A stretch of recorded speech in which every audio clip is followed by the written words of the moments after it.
I thank you for availing me audience at such a very, very short notice.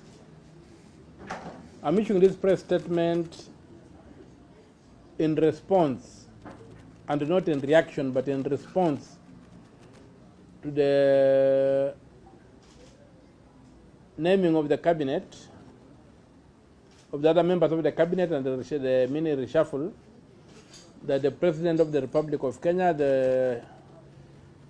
His Excellency Dr. William Samoei Ruto, has issued this afternoon. I'm really saddened by what has happened, especially the inclusion of members of parliament from the opposition parties and the leaders of an opposition party in that cabinet list. That for me states that the president has decided that he will govern this country without the constitution, that he swore to uphold and defend and promote when he was sworn into office, and which has an obligation as a citizen of this country, even without that oath of office, to uphold and defend and promote pursuant to Article 3, Clause 1 of the Constitution. And I would like to refer the country to Article 129 of the Constitution, which states categorically, 129 Clause 1 and 2, state categorically that the executive authority derives from the people of Kenya and shall be exercised in accordance with this Constitution. Number 2, in Clause 2, it says executive authority shall be exercised in a manner compatible with the principle of service to the people of Kenya and for their well-being and benefit. So I'm saddened that the last move of the president to include members of parliament from the opposition party ODM in his cabinet is totally insensitive to the economic times that we are living in, because it automatically occasions by-elections in those two constituencies, which was totally unnecessary, and that doesn't amount to a prudent use of public resources. Number 2, Article 4, Clause 1, defines Kenya as a multi-party democracy. A multi-party democracy which, under the Elections Act, allows for formation of coalitions which act as a political party and must function as a political party. And when people go to elections, they elect candidates and parties, especially a party running on a candidate running on a party or a party fielding candidates is bound by that requirement that Kenya is a multi-party democracy. There have to be procedures to be followed before elections and after elections that underpin that multi-party democracy character of the Republic of Kenya. And we saw when President Ruto first came into office, he began by buying off political party members to entice them across the divide, irrespective of the treaties that were in place or the agreements, and irrespective of the fact that the people of Kenya, when voting, expressed themselves categorically that they were electing these people to be on the side of those parties based on the manifestos those parties had sold to them. So under that principle of the multi-party, Kenya being a multi-party democracy, it's not possible for an individual MP or a political party to just cross the floor after an election. That particular provision also does not give the president the power to set up what is calling a broad-based government. To set up a broad-based government is to violate Article 3, Clause 2, which says that any government set up or established contrary to the Constitution is null and void. And so the president, by deciding to establish a government, contrary to the principle, which is a founding principle, because the Article 4 defines the character of the Kenyan state.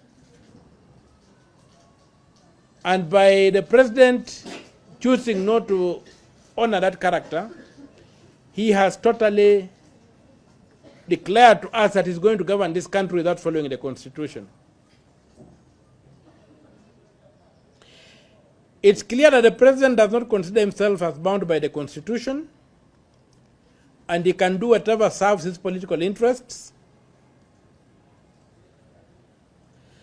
And I think the time has come for Kenyans not to sit on the fence anymore, but to rise up and demand that the Constitution must be respected and honored.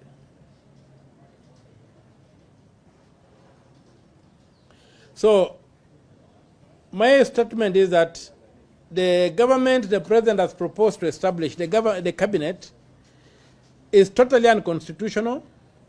Some of the considerations of giving people jobs because they are his former girlfriends, like he said about the Tuya.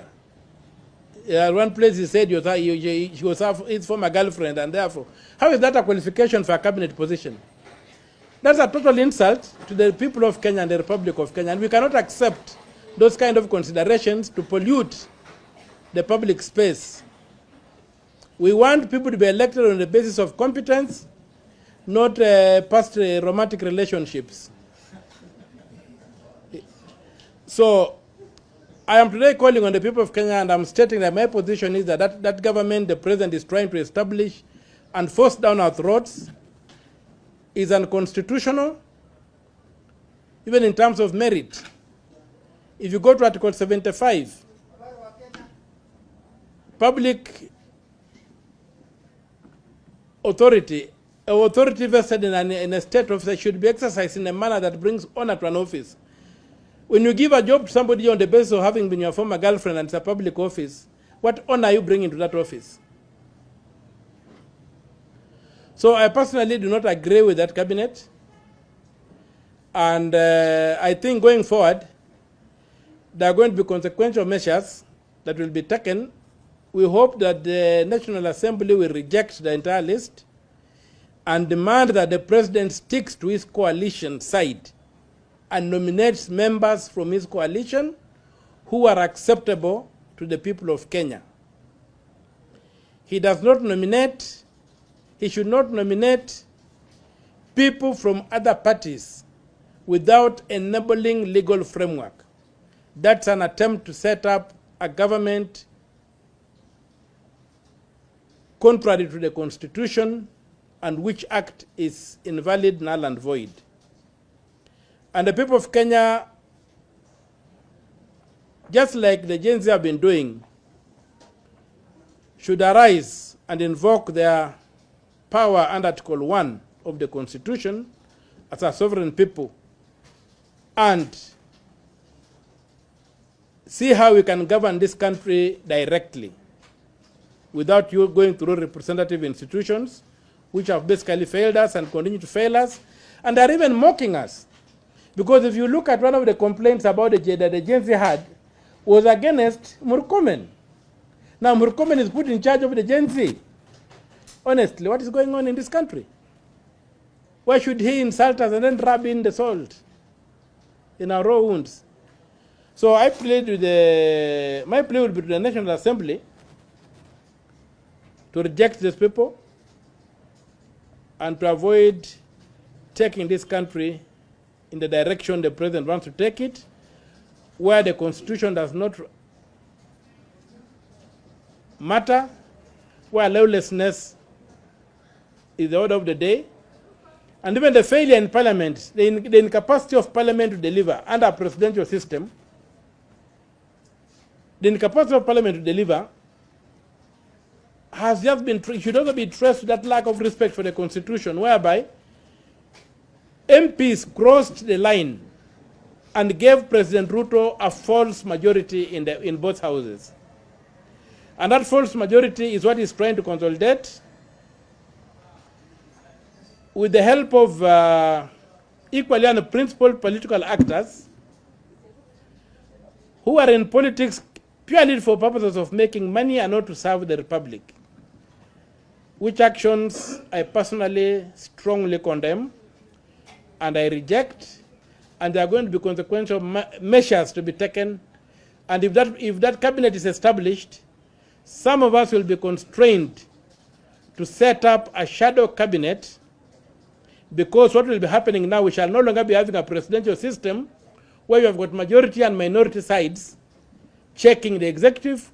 We shall have a de facto parliamentary system where power emanates from the House, and therefore some of us must be constrained and will be constrained to set up a shadow cabinet that can then effectively check the excesses of this government, this mockerel that is been visited upon us, whose character we don't know, whose purpose we don't know. But as they say, if it walks like a duck, if it swims like a duck, if it quacks like a duck, then it's a duck. And given that litmus test or the smell test of reality, I'm left with no option but to say that this is a self-serving government that does not address at all the concerns that the Gen Z have been raising and have been driving them to the streets. In Kiswahili, we can say, I don't speak very good Kiswahili, but I've heard things like kuruka makojo na kukanyaga mafi. This is what President Ruto has done for us, and I think it's not acceptable. That's my statement, and I thank you very much for giving me audience at very short notice. Well, are you going to propose to take legal action? No, the legal action is being prepared, but we have to wait for the National Assembly to express itself before we can take an action. But we are in the process of preparing a petition to be able to challenge the constitutional validity of what has just happened. Is Azimio dead on arrival? I'm not a member of Azimio and I may not speak for it, because I know that right now, as I'm talking to you, the Honorable Kalonzo Musyoka has summoned his members. I've seen senators who belong to Wiper trooping to meet their leader. And so it looks like Azimio may have been torn asunder. But for me, I'm not a member of Azimio, I'm not a member of Kenya Kwanza. I moved in with my own party. And it's within my party that I'm going to set up, with like-minded Kenyans, a shadow cabinet, because effectively we are now under a parliamentary system and not under a presidential system.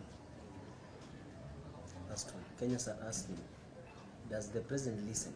Does he listen? I don't know that.